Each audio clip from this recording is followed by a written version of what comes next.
मौजूद पंजाब के हरमन प्यारे सरदार भगवंत सिंह मान साहब, मंच पे मौजूद हमारे कैबिनेट मिनिस्टर वरिंदर गोयल जी, नाभा कंस्टिट्यूंसी के एमएलए देवमान साहब, अग्रवाल सभा के चेयरमैन अशोक बंसल जी,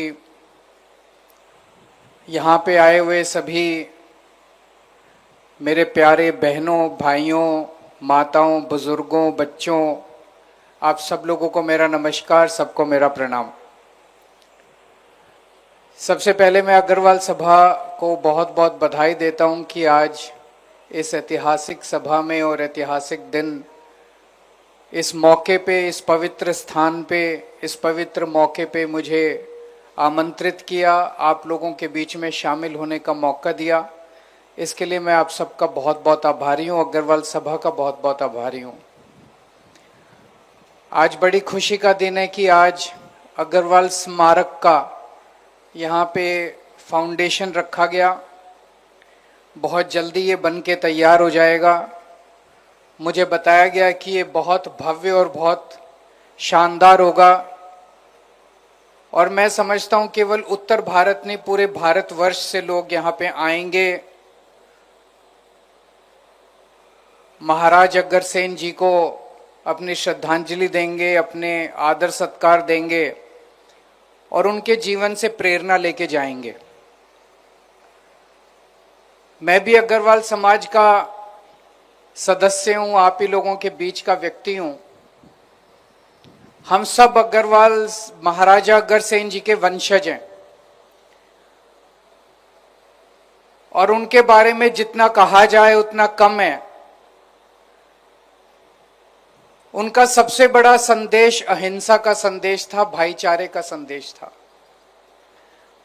और आज मुझे बेहद खुशी है कि अग्रवाल समाज, जिनको बनिया समाज भी कहते हैं, सबसे शांति प्रिय लोग आपको पूरी दुनिया के अंदर बनिए समाज के लोग मिलेंगे। सबसे शांति प्रिय लोग, किसी से लड़ाई झगड़ा नहीं करना, अपने काम से काम रखना। अक्सर 90% से ज्यादा लोग अपने व्यापार में, बिजनेस में, इंडस्ट्री में लगे रहते हैं। अपना सुबह जाना, शाम को आना, काम करना, रात दिन 24 घंटे मेहनत करना, यही हमारे समाज के लोगों की, और खूब मेहनती लोग हैं। 24 घंटे रात दिन खून पसीना बहाते हैं। मैं कल से सोच रहा था, यहां जब आना था, मैं अभी वरिंदर गोयल जी से भी बात कर रहा था, क्या आपने कभी बनिया समाज के, अग्रवाल समाज के किसी आदमी को भीख मांगते देखा है? मुझे नहीं लगता, मेरे को तो याद नहीं आता। अग्रवाल समाज का हर आदमी मेहनत करके खाना चाहता है। अग्रवाल समाज के हर आदमी का हाथ यूं रहता है, कभी भी यूं नहीं रहता। यही शिक्षा हमें महाराज अग्रसेन ने दी थी। हम 24 घंटे मेहनत करते हैं, खून पसीना बहाते हैं, पैसा कमाते हैं। ईमानदारी से पैसा कमाने में कोई हर्ज नहीं है। उसी पैसे से एक हिस्से से हम अपना परिवार पालते हैं, एक हिस्सा सरकार को टैक्स के रूप में दे देते हैं। आज ये जो सरकार चल रही है, हम इतने सारे काम कर पा रहे हैं, सड़कें बन रही हैं, पानी, बिजली, इतनी सारी चीजें जो सरकार कर रही है, वो इसीलिए कर रही है क्योंकि जनता टैक्स देती है, और उस टैक्स में अग्रवाल समाज का बहुत बड़ा हिस्सा है।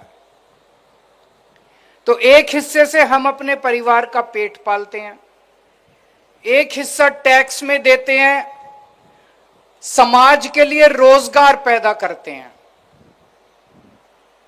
आप फलोगे फूलोगे तो पंजाब तरक्की करेगा, देश तरक्की करेगा, लोगों को रोजगार मिलेगा, सरकार को टैक्स मिलेगा। और फिर एक हिस्सा जो महाराजा अग्रसेन ने हमें संदेश दिया था, एक हिस्सा धर्म के काम में लगाते हैं। हर परिवार, मुझे लगता है अग्रवाल समाज का हर परिवार अपनी आमदनी में से एक हिस्सा जरूर कुछ ना कुछ, आपको हर जगह अग्रवाल धर्मशालाएं मिलेंगी। मिलती हैं कि नहीं मिलती? किसी शहर में चले जाओ अग्रवाल धर्मशाला जरूर मिलेगी, किसी शहर में चले जाओ अग्रवाल प्याऊ जरूर मिलेगी। पानी पिलाने का काम, स्कूल बनाने का काम, डिस्पेंसरी बनाने का काम, अस्पताल बनाने का काम, धर्मशाला बनाने का काम, जितने धर्म के काम है हर काम के अंदर आपको अग्रवाल समाज का अपना हिस्सेदारी जरूर मिलती है। तो मेरा यही मानना है कि सबसे शांति प्रिय कौम है। आज पंजाब की तरक्की में अग्रवाल समाज का बहुत योगदान है। पंजाब में टॉप के जितने इंडस्ट्रियलिस्ट व्यापारी उठा के देख लो, उसमें से कई लोग आपको अग्रवाल समाज के मिलेंगे। और केवल इंडस्ट्रियलिस्ट और उद्योगपति नहीं, हर क्षेत्र के अंदर आज पंजाब में हर क्षेत्र के अंदर अग्रवाल समाज अपनी भूमिका अदा कर रहा है। और पंजाब की तरक्की और योगदान के अंदर अग्रवाल समाज का बहुत योगदान है। 2022 में आप लोगों के आशीर्वाद, आप लोगों के प्यार, आप लोगों के विश्वास की वजह से हम लोगों ने सरकार बनाई। आप लोगों ने इतना प्यार दिया, इतना विश्वास दिया, ऐतिहासिक बहुमत 117 में से 92 सीट आज तक आपने किसी पार्टी को नहीं दी थी। लेकिन सरकार संभालने के बाद पता चला कि सरकार, चुनाव जीतना तो आसान था, सरकार चलानी कितनी मुश्किल है। इतना गंद छोड़ के गए हैं ये पिछले वाले, इतना गंद छोड़ के गए हैं, मैं क्या बताऊं आप लोगों को। पंजाब का बुरा हाल करके गए हैं ये लोग। नशे को ही ले लो, पंजाब जो एक वक्त पंजाब का नाम नंबर 1 टॉप पे होता था पर कैपिटा इनकम में, प्रति व्यक्ति आय में नंबर 1 पंजाब सबसे अमीर सूबा माना जाता था, आज 17वें नंबर पे, 17th नंबर पे आ गया। आज पंजाब का बच्चा, पंजाब की जवानी, पंजाब के छोटे छोटे बच्चे नशा कर रहे हैं। पूरे पंजाब को नशे में धकेल दिया। कहां से आया यह नशा? अपने आप तो आया नहीं। किसने घर घर के अंदर किसने फैलाया ये नशा?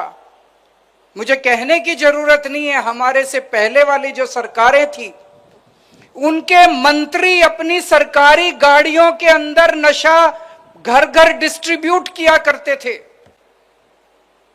नशे के इंटरनेशनल स्मगलर उन मंत्रियों के घरों के अंदर रुका करते थे, यह रिकॉर्ड में है। पंजाब को बर्बाद करके चले गए। मुझे नहीं, हमारे कहा जाता है ना कि धर्म में कहा जाता है कि हर कर्म की सजा तो मिलती है। इन लोगों को सजा तो मिलेगी, भगवान सजा देगा, कानून सजा दे ना दे, लेकिन भगवान जरूर इनको सजा देगा। और मुझे लगता है कानून भी सजा देगा एक दिन इन लोगों को। जब हम लोगों ने सरकार संभाली, सबसे बड़ा चैलेंज हमारे लिए ये था, नशा कैसे खत्म करें, नशा कैसे, पंजाब की जवानी को, पंजाब के बच्चों को, पंजाब के परिवारों को कैसे वापस लेके आए। अब नशे के विरुद्ध युद्ध शुरू हुआ है पिछले कुछ महीनों से। कुछ महीने पहले अगर मैं लोगों के बीच में जाता और कहता कि अगर आपके यहां कोई नशा बेच रहा है तो हमें बताओ, मुझे नहीं लगता कोई बताता। लोगों को डर लगता था, लोगों को भरोसा नहीं था। लोग कहते थे पुलिस भी मिली हुई है, प्रशासन भी मिला हुआ है, सरकार भी मिली हुई है। मैंने देखा था एक वीडियो के अंदर पंजाब के नशे के ऊपर कई फिल्में बनी हैं। कहता जी सरकार ही नशा बिकवाती है। आज 3-4 महीने के बाद माहौल बदल चुका है। इतने पिंड, इतने गांव पंजाब के अंदर कहानियां सुनने को मिल रही है। अब गांव के गांव तस्करों को पुलिस को पकड़वा रहे हैं कि ये भी बेचता है, ये भी बेचता है। लोगों का भरोसा बढ़ गया है कि अब पुलिस, प्रशासन और सरकार मिलकर नशा खत्म करने पे लग गए हैं। लोगों का भरोसा बढ़ गया। मैं और मान साहब अभी कई जगह गए थे, कई गांव में गए थे, लोगों से बात की, लोगों ने बताया उन्होंने पकड़ पकड़ के अपने गांव के नशा तस्करों को पुलिस के हवाले किया है। लोग अब खुद जिम्मेदारी लेने लगे हैं। उनके गांव में जितना नशा करने वाले लोग थे, लोग उनका इलाज खुद से करवा रहे हैं। लोगों को भरोसा। और कितने गांव अब इस वक्त पंजाब के हर गांव और हर वार्ड में मुहिम चल रही है कि अपने को हर वार्ड को, हर गांव को नशा मुक्त, 100% नशा मुक्त करना। और कई गांव हो गए हैं 100% नशा मुक्त। बहुत बड़ा काम था। मुझे लगता है मरेंगे, ये सत्ता तो आनी जानी है, चुनाव आने जाने हैं, कोई जीतता है कोई हारता है, चलता रहता है, लेकिन मुझे लगता है मरेंगे तो सबसे बड़ा सुकून ये होगा। ऊपर वाले के पास जाएंगे तो कहते हैं ना, ऊपर वाले के पास जाके हिसाब देना होता है, तो ऊपर वाले के पास जाएंगे तो बड़े सुकून के साथ कह सकते हैं कि हमने बच्चों को नशे से बाहर निकाला था, पूरी कोशिश करके, पूरी ईमानदारी के साथ। जब हमने सरकार संभाली तो पता चला सारा खजाना खाली था, कुछ था ही नहीं, घाटे में चल रहा था सब कुछ। पुरानी सरकारें, कैप्टन साहब भी कहते थे, अकाली दल वाले भी कहते थे, खजाना खाली, खजाना खाली, सारा खजाना लूट के ले गए ये लोग। लेकिन हम रोए नहीं इनकी तरह। एक भी स्टेटमेंट दिखा दो जब मान साहब ने या मैंने कहा हो खजाना खाली है जी, ये काम नहीं हो सकता। हमने कभी नहीं कहा। मेरे से कोई पूछता था, जब मैं अक्सर जब भी दिल्ली के अंदर भी, पंजाब के अंदर भी चुनाव प्रचार करने जाता हूं, मैं पंजाब में प्रचार करने आता था, मैं कहता था बिजली मुफ्त कर दूंगा, महिलाओं को 1000-1000 रुपए देंगे, स्कूल बनवाएंगे, अस्पताल बनवाएंगे। लोग कहते थे पैसा कहां से आएगा? मैं कहता था बनिए का बेटा हूं, हिसाब किताब आता है, कहीं से लाऊं पैसा ले आऊंगा, चिंता ना करो। और 3 साल में साबित कर दिया, हम रोए नहीं। हमने कोई ये नहीं कहा कि पैसा नहीं है, पैसा नहीं है, खजाना का, कहीं से भी लेके आए। आपके सारे काम कर रहे हैं कि नहीं कर रहे? बिजली मुफ्त हो गई नहीं हो गई पूरे पंजाब के अंदर? 70% से ज्यादा लोगों की बिजली मुफ्त आती है।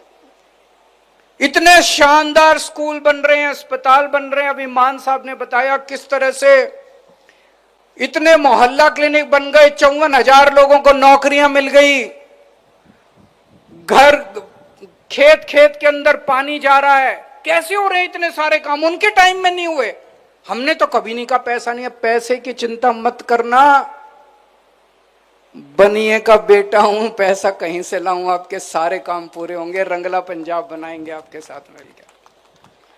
और हमारे से पहले वाला टाइम याद करो, जब इनके परिवार ने सारी बसें भी इनकी, माइनिंग भी इनकी, रेता भी इन्होंने सारा कब्जा कर लिया, सड़कों पे भी सारा होटल भी इनके, कुछ छोड़ा ही नहीं इन्होंने, ढाबे भी इनके, सब कुछ इन्होंने कब्जा कर लिया।